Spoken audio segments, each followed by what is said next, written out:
Yeah.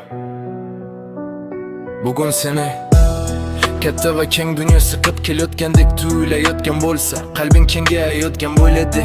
Sen hammasi tugay deb o'ylagan lahzada sen uchun eng chiroyli sahifalar o'qilayotgan bo'lishini bilasanmi? Isyon qilma, shotirjam bo'l, kecha qadamlaringni botma, yana o'tma. Robbing ertangi kuningni ham unutmaydi. Qalbing og'riganda u senga, sen o'ylagandingdan yaqinda o bo'ladi. Ko'z yoshlaring oqqanda, duolaring ko'kka ko'tariladi. Sen qo'qildim deb o'ylaysan, aslida yiqilmaslikni o'rganayapsan. Unutma, har bir qorong'u tundan keyin va'da qilingan tun albatta o'tadi.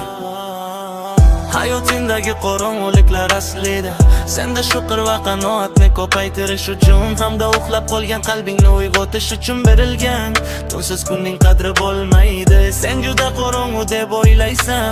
Alloh esa senga ko'z bilan emas, qalb bilan ko'rishni o'rgatmoqda, poklayapti qalbingni. Hayotingdagi barcha qorong'uliklar senga bordagi yorug'liklarni va nurlarni yaxshiroq tanish va anglash uchun berilgan. Qalbing qotib qolsa, ko'zlaring ko'rib turib ham haqiqatni tan olmaydi. Tun qalb yubiladigan vaqt, bugungidagi shukr va niyatlaring o'tma. Ertangni yanada yorug' va go'zal bo'lishingni ta'minlaydi. Senga berilayotgan har bir kun bu yangi imkoniyat.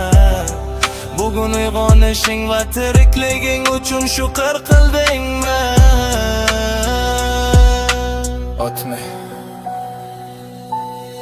Chunki har bir nafas Allohdan berilayotgan ne'mat. Chunki shukr qorong'ulikdan nuriga olib chiqadigan holating. Chunki qalbingdagi shukr umidlar